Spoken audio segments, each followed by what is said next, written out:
Chicago Sky GM Jeff Pagliocca talks about what the Sky are looking for in their next head coach. And I have three candidates for the Chicago Sky's next head coach that I want to talk about and discuss. Plus, we're going to start our player reviews over the season today, looking at the season by Angel Reese. And Dana Evans is cooking overseas. And could that make her actually attractive for the Chicago Sky to make available in trades or maybe still possibly re-sign to the team? I know you guys aren't going to like that one. We're going to talk about all that and more right after this. Welcome to Chicago Sky Central, and here's your host, Haize. What's going on, Sky fans? Welcome to another episode of Chicago Sky Central, your number one spot for everything Chicago Sky related. I'm the host here, Haize, but more importantly, you guys can follow the channel at Chicago Sky Pod on every social media platform we happen to be on. With that being said, let's go ahead and get into this content for today, y'all. And so we have comments from Jeff Pagliocca directly in regards to what he and the team are looking for their next head coach. He said this. As far as in regards to moving on from Teresa Weatherspoon, he said this. I had a great friendship with her. I have a lot of respect for Spoon. We're very appreciative of the spirit she brought to us every night. Now, there have been since some, I'll call it rumblings, rumors, that maybe the Chicago Sky locker room was not what it seemed like it was on the outside looking in. We actually have a voicemail from Nate on that. So I'm not going to spend a whole lot of time on that right now, but do know that there are starting to be some things of maybe the locker room wasn't as smooth for everybody, right? You know, a lot of people had great relationships with Teresa Weatherspoon, but maybe it's not. Now, personally, I look at it and say this. It seems like it's the fix is in, as far as now trying to tear apart what Teresa Weatherspoon was or was not as the head coach, and maybe even kind of a little bit of an embellishing going on. Not by, I'll say this. I haven't seen anybody within the Sky organization say it publicly. Of course, if these rumblings are coming out, it means that it's coming from someone, whether it be players, whether it be from staff members, whatever it is. And ultimately, listen, I sit at this place now with this. It's time to move on. Like, was Teresa Weatherspoon done dirty? Yes. Is this another black eye by the Chicago Sky for a new front office at this matter? Absolutely, yes. And I think that you can objectively say that regardless of what's going on and how the optics are, whatever else, like Teresa Weatherspoon is a much loved player or coach, person, in a figure in the WNBA history in women's basketball and basketball really as a whole when you look at what she even did with the New Orleans Pelicans in the NBA. And so because of that, it's always going to have some dire from fans, from people on the outside looking in. And at the end of the day, the Sky have to, I think now, if they're going to replace Teresa Weatherspoon, they have to get somebody in here and they have to let them build out a system over years. You cannot, in my opinion, it would be such another black eye on this fan base, on this franchise, if the Sky hire a coach that then is gone, I would say even 3 years after hiring them. You need to get a coach in that you're going to be able to instill and let them do their job. And let's hope that Jeff Pagliocca and the Chicago Sky are ready to do that. Jeff Pagliocca also saying this as far as what they're looking for from a new head coach: structure, discipline, and accountability. Patient and aggressive thought throughout the process. So also this, we're looking for a coach who can be here for a very long time. You better damn well find a coach that could be here for a very long time. You better do that. And overall as well, this of course has raised some questions from the fans on what is the relationship with Angel Reese now realistically after moving on from a coach that she apparently loved, and so much so that she reacted on social media after the firing saying that she was devastated and crushed, right? And saying this, the relationship with Angel is in a good spot. Emotions were high following Teresa Weatherspoon's departure for a couple of days. We can respect that. We appreciate that. We understand there are bonds that are built with coaches and players, especially the young ones. And while I know that there's a lot of fans that now say, oh, get Angel out of there. Angel's going to be gone. I think that people don't really take into consideration the realistic view of how a franchise owns a player's contract and rights, even going into their next contract. Basically, the Chicago Sky can see out throughout Angel Reese's first contract. Then she's in restricted free agency after that. They have the right to match any offer that she would get. So, it's in the best interest of the Sky to make sure before it gets to a point to where it starts getting even more awkward that not only you build a team that can compete, that can go far, because I think Angel is a competitor first. She's going to want to compete. She's going to want to put herself in a position to where she can do what's needed. She's had Dwayne Wade on her show after the Teresa Weatherspoon firing. and Dwayne Wade even kind of saying, people kind of get mistaken on what his role here as an owner. He's there to advise and things like that. But make no mistake about it. Like, especially when you're going towards a place where the WNBA is growing, the players are naturally going to grow and have more power as the league grows as well. You want to make sure that you get in a coach that not only is going to be able to get the best. That's the first thing, right? It's not about appeasing anybody's personality or anything like that. It's about finding the coach that first can get everybody on the same page, can gain the respect of the players before they like them, get the respect of the players, and then at that point, build a system that maximizes and gets the best out of everybody and then wins basketball games. That's an important part, the most important part of all of this. Can you get in a coach that can maximize this talent and win you basketball games? That's the biggest question here.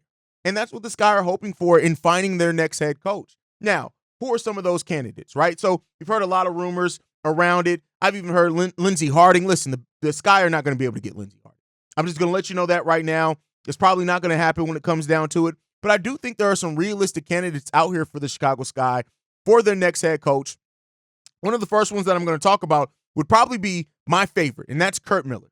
If the Sky can get Curt Miller, keep in mind, this is a guy who's won and has a winning record on every level of basketball. When you look at collegiate coaching for Bowling Green, he had a record of 258-92. That's a 73% win percentage. That's great. That's what you want. In Indiana, it was 32-32. That's a 500 percentage. But overall, his collegiate career, 290 wins, 124 losses. This is a guy who can coach the basketball. And that's what you want in something that said that he left the Sparks in September. This is a guy who didn't have the best record with the Sparks. You look at over those 2 seasons, they had 17 wins and 8 wins, respectively. But still, over the course of his WNBA coaching career, most of that time coming with Connecticut, he has a 161-141 win-loss ratio, still winning 53% of his games.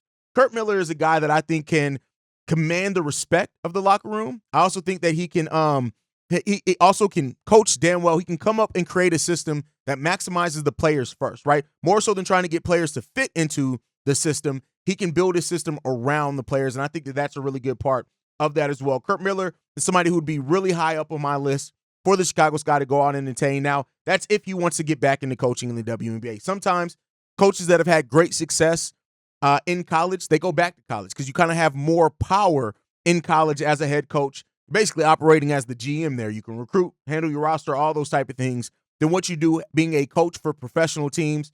So we got to see what he's going to want to go back and do. Keep in mind, this is a guy that has started off as an assistant in 1991 and became a head coach for the first time in 2001, and now was a head coach in the WNBA from started in 2016 with the Connecticut Sun, and then became the head coach of the Los Angeles Sparks in 2023. So this is a guy that would be high on my list. I do think he's definitely attainable. Don't know how much it would cost to get him. And the Sky would have to sell him on him being able to build something, because I think especially as those former college coaches, they want to be able to build a system. They want to be able to build a culture. They want to know that they're going to have the sustainability and the safety in their jobs to where they can build things over time and develop. And I think Curt Miller would offer a great chance at that. Next up, Tanisha Wright. Now, this is an interesting scenario if you can get Tanisha Wright in here, right? And the reason why I say that is that, again, 3 consecutive losing seasons in Atlanta. So take that for what you will. This is a lady who, again, hasn't necessarily had the best coaching career, but I do think that she's young still when it comes down to it. She's a former player playing 12 years in the WNBA and being pretty damn good over those 12 years as well. And as a former player, you fall into some of that same respect that like a Spoon got. But then again, she's more proven than Spoon, but she has a 41% win percentage. As a matter of fact, they never had a winning season under Atlanta. Like I said, 3 straight losing years. And so that would be somebody that I've heard that there could be some interest there, but not anyone that I'm necessarily head over heels about. Again, much rather have Curt Miller than it would Tanisha Wright, but she is somebody who was recently a coach, is back out there on the market. And so we'll see what happens there, right? Like I said, those 3 years in Atlanta, take that for what you will. Next up on this list is Stephanie Wright. Now, this is the one that a lot of people are going to look at and say, there's no way that Stephanie Wright is leaving where she was But current reports, and this is one as of a week ago, Stephanie Wright isn't expected to return as the coach of the Sun in 2025. So we'll see what happens. Right now, it seems like she's going to be sought after. But it seems like if she is going to return, she's going to want to get paid, right? And so that's where it comes down to. Even the Chicago Sun-Times reporting that to attract Wright, that the Sky would have to be willing to spend money like the Mercury or Aces. Now, are the Sky willing to do that? Are they willing to spend that level of money with breaking new ground, those type of things? But I'll tell you what, Stephanie Wright is the type of coach that's if we're going to spend the money to get, that's who I want to see us get. When you look at her head coaching record, first of all, in Vanderbilt, 46-83 over that time period, a 37% win percentage. But then you flip that to the WNBA.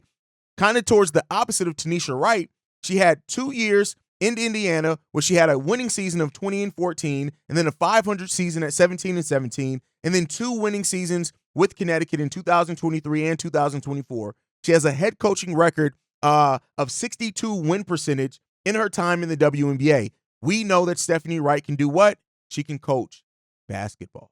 And I think that this is a coach that would definitely command the respect of the players. The Sky, it would also put the Sky on notice to do every move would have to be around winning.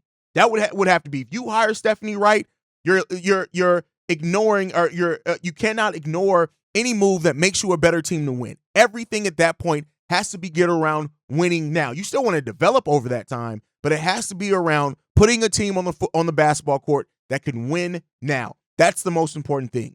And Stephanie Wright would do that. She's also from Danville, Illinois, not from Chicago, but we have our Illinois residents as part of the Chicago Sky's franchise. And I think that that's the case. She also was an assistant coach here in 2007, and she spent 3 seasons here, before going on and going somewhere else. So again, there's that opportunity there for her to be a coach here with the Chicago Sky. And I think that that's something definitely to look out for. Now, again, I like this move a lot, mainly because of what that does for this front office to put the onus on ownership in the front office for every move to be built around winning. All the other excuses cease. Let's move this player for this, let's move that player for that. Like, yes, you still want to build over long term. You still want to acquire assets when you can. You still don't want to sign players that aren't going to help you, but it puts tons of onus, tons of it, on the front office, on Jeff Pagliocca. You say that you want somebody who can be the head coach of the Chicago Sky for years and years. This would be that move. And Jeff Pagliocca could not rest because Stephanie Wright is going to put that pressure to make sure that there's a winning franchise here. You got the facilities that you broke ground on. That's where Jeff Pagliocca talked about. That's where he talked at, I should say. This move would put that onus on ownership, in my opinion. And I think that this would be the type of move that signifies to the players and to everybody else, to the league, to everyone. It signifies that the Sky are here to win basketball games, to build a franchise that can win over a sustained amount of time consistently. That's what that is about. And we'll see if that ends up being the case, man.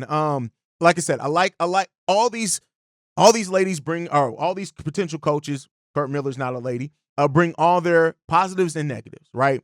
But I do think that if you're looking at the one that makes not the most sense, that would be the most winning now move, that's Stephanie Wright with Kurt Miller right behind it. Tanisha Wright will be more of we're still developing, and we're going to develop over years. We're going to get ladies in here. We're going to try to develop them. That's what I think Tanisha Wright would be. But Kurt Miller and Stephanie Wright would definitely be 2 coaches that you're bringing in to try to win right now. No excuses. And we'll see what that means for the Chicago Sky. And we'll see, if that's what the Chicago Sky do again. Don't overlook them thinking outside the box. The coach that was hired by the Golden State Valkyrie reportedly was on the Sky's board as well. They moved on from that. So, that is what it is when it comes down to it. And we just got to see how this is going to develop for the Chicago Sky and what they can turn into. So, we'll see what happens there. But all right, guys, next up, I said that I was going to be coming with this for a while now, and this is going to keep me on posting episodes more consistently in the offseason. The Bulls and the Bears have had me busy. I'm sorry, people. I will be back to doing this consistently, even me and Steve-O. But we're going to start our reviews of player season. And so we're going to start off with Angel Reese. Of course, one of the most popular, if not the most popular Chicago Sky player, a reason why a lot of new fans came over to the Chicago Sky. So let's grade the season of Angel Reese. when you look at Angel, yes, to just talk about it, her season came short due to wrist surgery when it came down to it. She ends up missing 6 games this season. Cool there. She plays 34 games, averages 32 points. 32 points. She wishes. 32 minutes over those games, 13.6 points per game. She has 13.1 rebounds per game, 1.9 assists, 1.3 steals, right over a half a block per game as well. She averaged 2.2 turnovers per game as well. You want to get that down a little bit. 39% field goal shooting percentage from the field. She took 12.3 shots per game. She basically made 5 shots per game, 4.8 when it comes down to that. She also free throw range, 73% from free throw range and 18.8% from three-point range as well. Let's get into the on-off numbers, right? Because I think this kind of indicates some things. When Angel Reese was on the court, the Chicago Sky on average got 12.5% more of the offensive rebounds. And no, most of those were not her own rebounds. Defensive rebounds, the Chicago Sky got 8.1% more when she was on there. The Sky also had a better true rebounding percentage of 10% better when she was on the court. So that's adding those together. And then the assist number. The assist actually went down when Angel Reese was on the court. They actually averaged 4.8% assists less when Angel Reese was on the court. Again, I'm not really blaming Angel for that. I'm just going over the numbers, so make sure I'm not blaming Angel. There are basketball reasons for that. You got to look at the fact of how many of that, when Angel is getting offensive rebounds, she puts back. Also, the ability to get the ball in the post when she was there sometimes as well. The Chicago Sky were a better team as far as getting steals. Generated 1.6% more steals when she was on the court. Block percentage went up by 1% as well. And the offensive rating overall for the Sky, despite Angel Reese being an ineffective shooter, the Chicago Sky had a better offensive rating of 9.3 when she was on the court. That's really good percentage for one player to impact it that much. That's really good overall. You also got to look at the opponents. The opponents had 8% less rebounds when she was on the court as well. They had an assist percentage higher, 2.4 when Angel Reese was on the court. I don't know really how that matters in that as well. They got more blocks when Angel was on the court as well, opponents, by 1.3%. And they had a worse offensive rating. Opponents had a worse offensive rating of 11% when Angel Reese was on the court. So, again, Angel Reese definitely impacted. Then when you look at the defensive rebounding percentage as well, they out-rebounded their opponents by 20.6% on the defensive rebounds when Angel Reese was on the court. Angel made an impact in her rookie year. You cannot deny that. Breaking records, being an all-star. Angel Reese had a great season, but it wasn't perfect. And I'm going to bury the lead now. I'm not giving Angel Reese an A. And I know, and I've told you guys when I did this at midseason, I'm a little bit more harsher of a grader and critic than most people are going to be. I try not to get caught up in my fandom or anything like that. I look at the basketball aspect of it. She's not going to be graded bad, so let me bury that lead as well, right? I give Angel Reese a solid B for her rookie season. And the main reason why, the refinement of some of the game, right? She needs to be more efficient from free throw. She needs to be more efficient overall from the field goal percentage. And I know Angel Reese is capable more of stretching the ball out at least 5 to 8 feet, right? That's not even asking that much. But Angel Reese operated primarily at the rim. She put up some shots that sometimes would have been better to take down, get it out to your guards, run some offense. But again, she was playing off emotion. That's also what she was allowed to do within the offense. I'm not damning her for it. I'm just saying that I know she's capable of better. And because I know she's capable of better, she's going to get a harsher knock on that than some people that aren't capable of it, right? So I just want to be fair in that. Angel Reese gets a B. And I think that that's a great season and a platform for her to build off on because she's going to adapt. She's going to grow her game. Luckily, she got the wrist brace on, so she's able to get back to working out. I think that's best for Angel as well. Get back out there on the court. Get ready to do what we need you to do and improve your game. She's going to be working in Unrivaled this offseason as well. Love that. Angel Reese set up a great platform, and that's what I look at a rookie season by. The rookie season is your base. At that point, we expect you to keep continually to grow after that rookie season. And what Angel has set herself up at as that rookie year base is great. She's going to have a great career going forward. And we know that she's capable of stretching the ball out a little bit more. Refinement of her offense. The defense is on point. The block shots is on point. The rebounding is on point. Refinement of your offensive game, which we know she's capable of doing, will really help take her off to the next stratosphere. And I love that for Angel. And I think that that's an important thing to see and to get from Angel Reese as we go forward as well. But you guys can let me know what you guys think on that down below. As always, last thing I want to get into before we go, Dana Evans is being European Dana Evans again. And I think that's great. Through 2 years so far for her team over in Turkey, I believe is where she's playing at. She so far has averaged 16.5 points per game. She went on for a 19-point game just a couple of days ago, which had social media going crazy because, of course, people who haven't watched Dana Evans overseas before have been asking, well, where was this for the Chicago Sky? And this is what is such a conundrum about Dana Evans. Dana can ball, and she can ball a lot better than what I think people have gotten used to seeing her do with the Chicago Sky. With that, also, she's also averaging 5 assists per game in that time. She's averaging 2.5 rebounds per game, a half a steal per game as well, and only 2 turnovers. Dana Evans balls overseas, and I think what Dana needs is an offense that's really going to unleash her. Now, I don't know what the future holds for her returning to the Chicago Sky or not. I don't know if the Sky are going to protect her in the expansion draft or not. Keep in mind, protecting her doesn't mean that they have to re-sign her in free agency. Don't know what the future holds for Dana Evans. But one thing, as we go through this and look week by week for Chicago Sky players playing overseas, Dana Evans is one to watch. And I think everybody should really watch out for that for Dana Evans because she can ball. And if the Sky do look to move her, because keep in mind, even though she's a restricted free agent, they can move her in a sign and trade if they want to try to get something back. That's how we got Marina Mabry. We got her. She was a restricted free agent. We got her in a sign and trade. We had to send out assets for that. So you never know what would happen there. And I know her season with the Chicago Sky was not great. We'll get to doing that review at some point. But it's good to see Dana Evans getting back to what she does best, and that's balling out. But with that said, before we go, we got one voicemail I want to get into. This one's from Nate. Hello, hey, sorry, we're running a little long, so I'll keep it a lot shorter. This is after teaspoon firing. No, I didn't like it, but also wasn't too surprised. This is a business. They got a new facility open up, $38 million. So I'm pretty sure they're like, hey, we need results. Camilla and Angel was looking better than they thought. I believe the timeline moved. And Dana and Izzy made, Teaspoon look bad by saying, they changed the motion offense. And Izzy was saying, we should have did this sooner. She's asking about plays, about, making adjustments. So it looked pretty bad, especially in, exit interviews and reporters. Eric Consi asking, and Constable was saying the chemistry wasn't as good as everyone thought. So a lot more eyes brought to the game, a lot more people watching, a lot more money at stake. But I need you new Sky fans to stop saying free my rookies and trade Angel and Camilla. This is not happening. It's not happening. Please stop that. Please stop. You stop arguing with me in chats about, well, Dana and Izzy had a problem with Teaspoon. What year can they outplay her? It's not about that. It's about her coaching. She's no longer the coach. Get over it. But Angela and Camilla aren't going anywhere. They're not being traded anywhere. Please stop. Please stop it. I've been a Sky fan for years. Since Pokey Chapman, Amber Stocks. So I'm not new.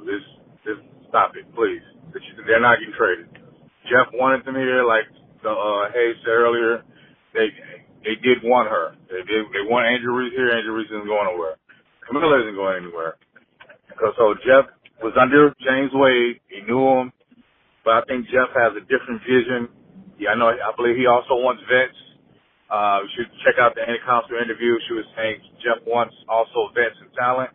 So I think he wants to mix what James Wade didn't want to do, mix rookies with vets, get them a nice mix, nice young mix, and probably use those picks to make a trade.